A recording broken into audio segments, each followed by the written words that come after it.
It's me. Hi. I'm the problem, it's me. Hi, my name is Emma. Welcome back, or welcome if you're new to my channel. It's so nice to have you around. I really don't want to do this. Not filming with you guys. I love filming with you guys. I am in need of the ability to answer a discussion board, so I'm gonna answer a discussion board post and then I will properly introduce this vlog because time is almost out to engage in a really not productive manner with my peers, if I'm being honest, because discussion boards, what discussion? You know, there's not a lot of discussion happening, so let's just do this really quickly and then I will tell you what's going on.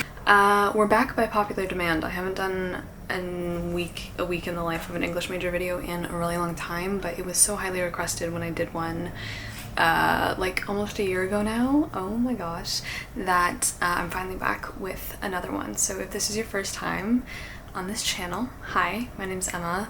Right now what you're watching is the last class of the last year. I'm currently in my final year of my degree for English language and literature.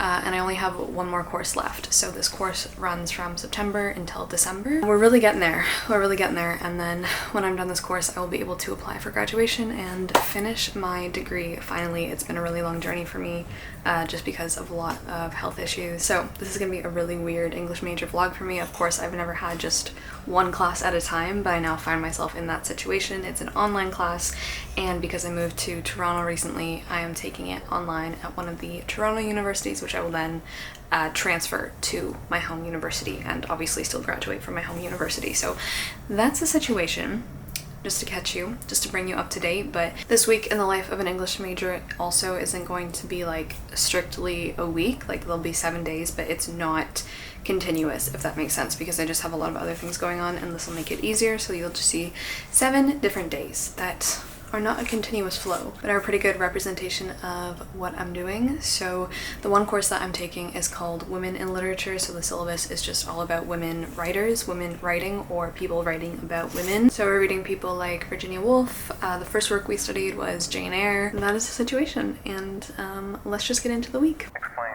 something.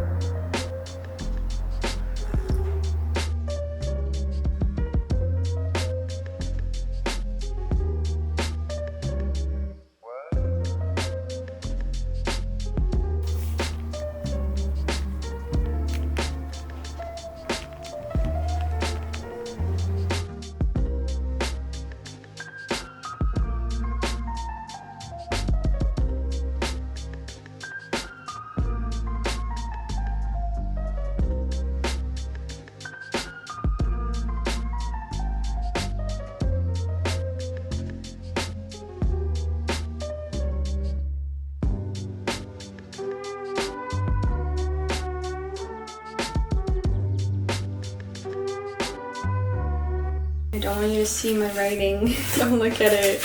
Good afternoon. I've actually been spending a good chunk of my later morning working on like creative writing again and just getting some ideas out, getting some sentences out, some pages out, some words out. So that's actually what I've been doing. I did a bunch of work on the next module, or the module I'm currently on for uni, yesterday. I feel good about that, and I'm definitely going to be doing some more today. I didn't talk about it yet, but it's on Virginia Woolf, and specifically it's on A Room of One's Own, which is an essay.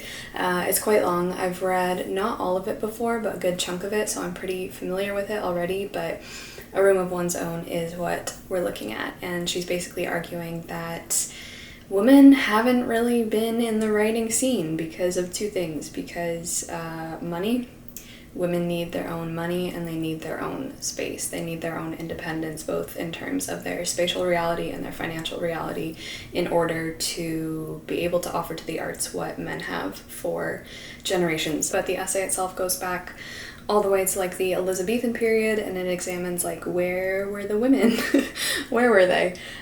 So that's what we're currently working on. My discussion questions from the last module got graded. I got 5 out of 5, so very happy that that discussion board is over, but I already have a new one coming up and I don't know what the questions are yet. So I also have an essay due this month, and I think I'm gonna pick the topic that is pick your own topic.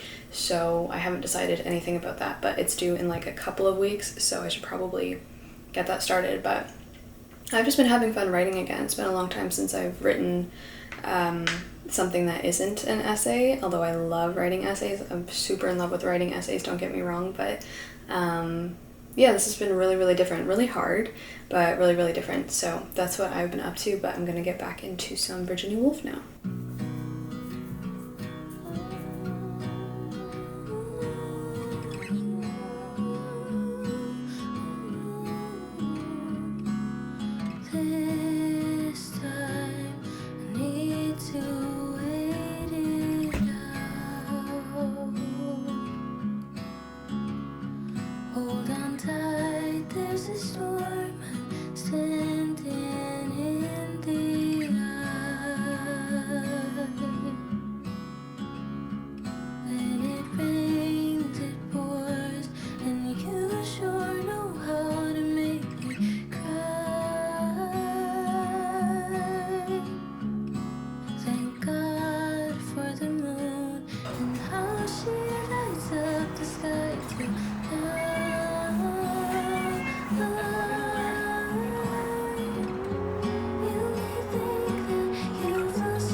Howdy. You just see me working on the module that I've been working on. I feel like this week has been really good because for a little bit there I wasn't really learning anything new, which is really frustrating, but since we've been studying Virginia Woolf's A Room of One's Own, and then what we studied today was so interesting actually. So I want to like tell you a little bit about what we've been studying. So with Virginia Woolf, I completed the module, the readings, and then the discussion post as well, which was good. So that's all done. So for example, what we talked about today, we're actually supposed to be watching a film. I haven't watched it yet because actually I didn't even check if it was linked in the course syllabus sheet. Anyway, it's called Cleo from 5 to 7, and it's seen as like a little bit of a prelude or one of the founding films of the French New Wave cinema, which is something I've never looked at. And I did actually take a film class in my second year of university. I took a film production course. I'm not gonna lie to you, I regret taking it. The train is so loud because it was a really poorly organized course and I really didn't learn hardly anything. Like I really didn't. But film criticism, I think that would have been my jam because like that's what we're doing this week, and it's so cool because I've obviously never had film brought into, actually no, that's a lie. We watched Black Daisies for the Bride in my first year of uni, which is a film about Alzheimer's, and is it based off of a poem? I don't know, but we have watched a movie in class before, but hardly ever. So I do really want to watch Cleo from 5 to 7 because it's part of the French New Wave, which I didn't really know what that was. But I can tell you now because I've learned something this week, and it became kind of a thing in the late 50s and mid 60s that a lot of French directors were stepping away from the traditional film techniques, genres, stuff like period pieces of their day, and they were doing something which became known, I guess, as like the auteur theory. So basically, in the 1950s, film was seen as an inferior art form, which just pandered to its audience. But then the French New Wave emphasized authorial control, so the director would be very much like in control and show that in the way that they choose to stylistically show their film, in the way that they visually choose to show their film, and then the director's films like become a body of work that deal with a number of significantly themed ideas. themes that connect, very much like you could compare it to an author's work of literature. So Cleo itself, like I said, I haven't seen, but it's about this woman who is a pop star, and she very much has like her identity constructed around being watched. And what the director does is really play on like the male gaze, but also like her identity being constructed by being witnessed, and like how does she see herself, essentially, like how, like she is the one that's always seen, the one that's always looked at, and then with this whole thing we're supposed to read Visual Pleasures in Narrative Cinema, which is a really famous essay on film theory by Mulvey, I believe, and she's pretty much talking about the same thing. So I still need to, so what I have done so far is complete my notes for this week, but I haven't watched the movie yet, and I haven't read this essay yet, both of which I need to do. But I took so many notes today, which I don't usually do, but I just, section of this course where I felt like I was experiencing a new thing that like I haven't really looked at before, which was really fun. So I'm really liked it, actually. And because we have an essay coming up in a week, what I was gonna do tonight, instead of starting the film or this essay, reading the essay that is that I was gonna pick my essay topic and take notes on it, because I was thinking of doing it on Wide Sargasso Sea by Jean Rhys, which would probably be the hardest option because I didn't tab anything in here. I don't know what I'm gonna talk about in here, but I might actually do like maybe a combination of Wide Sargasso Sea and the film theory essay. That could be really interesting. We shall see, but that's kind of what I want to do in bed tonight, is like, first of all, go through Wide Sargasso Sea, like really quickly, pull out stuff that I think could be interesting essay topics, maybe tab some things, and then kind of decide on a plan of attack from there, while at the same time also reading Visual Pleasures, the essay. So I do have to find that though. I'm not sure where it is, but yeah, that is the plan for tonight. It's already 7 o'clock, but I'm feeling wide awake, so we're good.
Okay.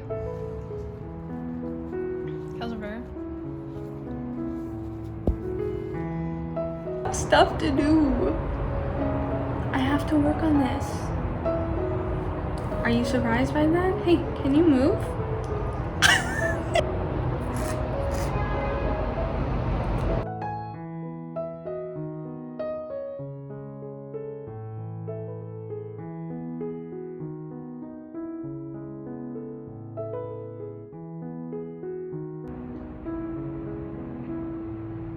Hello, good morning, or no, good afternoon. So the last thing you told me to do was put in all of these tabs in Wide Sargasso Sea. So today is like, Emma, you literally need to finish this essay because it's due tomorrow. So I have started it, don't worry, but I only have 500 words down and it's supposed to be around 2,000. So I know exactly what I'm doing though, but I'm in a bit of a rush right now because I'm about to head out with the book, with my laptop, and I'm going to meet the boyfriend for lunch on his lunch break at work, but I just really need to hype myself up every time I go like downtown into the financial district, because it's like maybe it's the 4th circle of hell for me.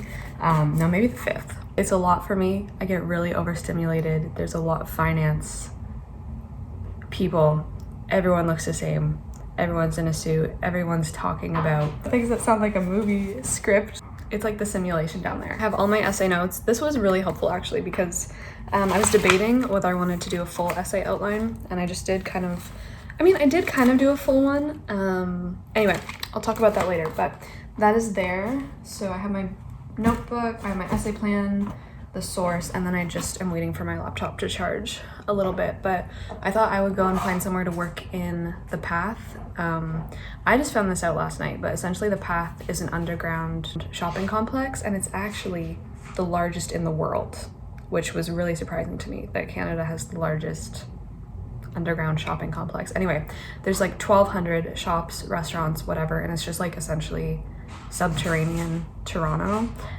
It's extremely busy, but there are bookstores, there are cafes, so I'm probably just gonna spend a couple hours down there, get lunch, and then go and work by myself afterwards is the plan. So welcome to today. It's a little bit snowy outside. I don't think I'm gonna wear my winter coat because I'm already overheating.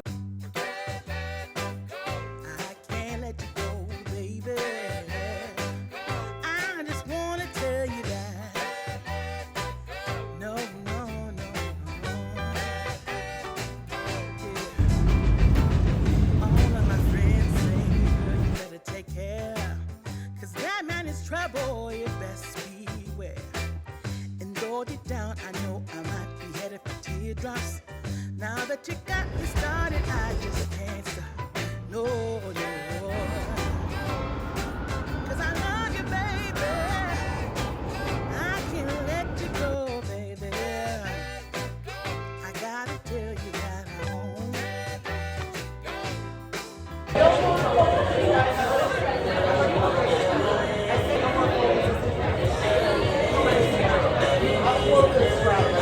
I've been looking for love so true.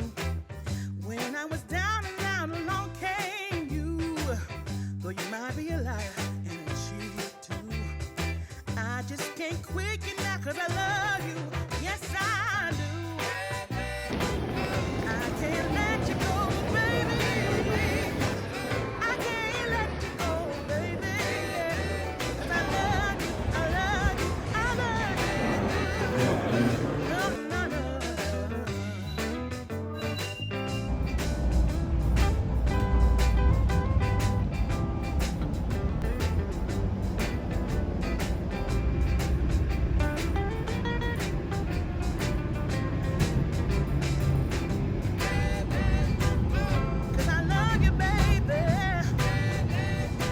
Okay, hi. So I actually got some pretty good work done yesterday in the Path, even though it was very busy, very loud, very hard to concentrate. I think I got almost a little over another 500 words down. So for my essay, which is due tonight, I'm currently at 1,067 words, which is pretty good. Like I was saying, I did ultimately decide to write it on wide Sargasso Sea. What I'm talking about in this essay and my thesis is pretty much how Antoinette, which is our main character, if you don't know, this is a retelling of Jane Eyre. So she is Bertha from Jane Eyre. She was given the name Bertha by Mr. Rochester in Jean Rhys's rendition, but essentially how, because she doesn't really have an identity that fits in with the other islanders, she's born and raised in Jamaica, as well as her European descent, like she's seen as lesser than people from the European continent. She presents this like colonial anxiety because I feel like her identity is closer just to like the nature of the island. There is so much in Wide Sargasso Sea that suggests that she is just melding into the natural world, and so she kind of presents a threat to the very, you know, like colonial, neat Englishman who has his garden like very closely kept and defined to like very specific boundaries. That's kind of the angle I'm taking on why their marriage doesn't work out, as opposed to other things that are usually talked about. As well, Mr. Rochester, or the unnamed Englishman, like he detests the islands that they go to. He detests Jamaica because he feels threatened by it. He describes it as not only wild but menacing. Yeah, what is, okay, sorry, this is like just one sentence that embodies what I'm talking about so much better than I'm actually trying to speak. Antoinette's and the Englishman's marriage is an embodiment of the battle between the natural world and the colonial enterprise, which seeks to overtake and tame it. Hi. The Englishman sees that both Antoinette and her house are overrun by the wilds of the island, and this presents a very basic primal threat to his civilized world of England. Yeah, I'm feeling pretty happy with the essay overall, although I do really need to read over everything that I wrote yesterday at Starbucks because it was really hard to concentrate, and I'm just not sure that like I actually was writing the best thing that I could be writing. Also, someone got his cone off today. We just got back from the vet and he's perfect. He's doing really well. He's now the happiest camper, aren't you? Because you got your cone off, you're free. I'm also currently washing the bed sheets, so that's why it's so barren in here. I currently have 3 basic premises to work on, like 3 arguments, but like that's really not important. So I think I might actually just get rid of one of the points and just have 2 main topics that I'm covering in my overarching topic, and then just make a ton of paragraphs because there's like a ton of subtopics within them. So Mr. Rochester in the book comes to Jamaica because he is looking for a wife, and at this time period Jean Rees herself, I believe, was one of these people. Antoinette in the book, and I don't know if it was Jean Rees herself, but a lot of this is like very personal to her. They were kind of rich, like they did have some money, but in the case of Antoinette, like her father and her family before him were slave owners, and now her family are ex-slave owners because slavery has been outlawed at this point in time, but they are sinking into destitution, poverty, and ruin. But I think when like Antoinette comes of age, she will still get a sizable amount of money from her deceased father's account, but because Mr. Rochester in the book isn't the firstborn son, he's struggling himself in English society because he doesn't have enough money to like keep up his estate. And so this was the thing that would happen, like men from England would go over and then essentially just like pick off the daughters of ex-slave owners, bring them back, and then essentially just like buy them. Do you know what I mean? Like they would just buy them and then they would have their fortune. Like the Englishman seeks to pillage the islands for a civilized wife of European descent that will assuage his financial problems as well as complete his image of the accomplished man in English society. His wife, however, clashes with his ideals and becomes a part of the landscape that threatens him. Antoinette recalls a moment where she relinquishes her claim to any identity, islander or European, and merges instead with the natural world of her island. It was as if a door opened and I was somewhere else, someone else, not myself any longer. She just really flourishes and thrives the most herself when like she isn't battling for any space, any one identity, because she says in the book she feels like she belongs nowhere, and it's in nature that she feels like, you know, things are okay because there's no hierarchy, there's no society, there's no demand to identify yourself one way or another. That's kind of what the whole thing is about. Just she rejects the civilization which affords her no space of her own as violently as Mr. Rochester clings to and upholds it, and he hates Antoinette's home all the more because it is a very wild place, not civilized. That's kind of what we have going on, but yeah. We are at 1,069 words. It's currently 2:16 p.m. and we need to get to 2,000. So I'm gonna make another cup of coffee and then I don't even know what I was working on. Oh, it's actually a really cool passage. Antoinette and the Englishman will have this whole argument about which place, England or the Caribbean islands, like which place is actually real. Antoinette is convinced that like England isn't real, it doesn't really exist, it's just like this thing that may or may not be out there, it's not tangible, whereas Mr. Rochester is like, no, it's your island, that is unreal. Like how can society and civilization and progress be the more unreal? But it's like one reality necessarily like kind of destroys the other one, or at least they both perceive that it will, because obviously Rochester is very threatened by like this place that doesn't have the same infrastructure, doesn't have what he's used to, is being overrun by the nature. Like the nature is retaking and reclaiming the plantations and the huge houses that people like Antoinette's father lived in, whereas obviously Antoinette feels threatened by his society because it's destroying her own.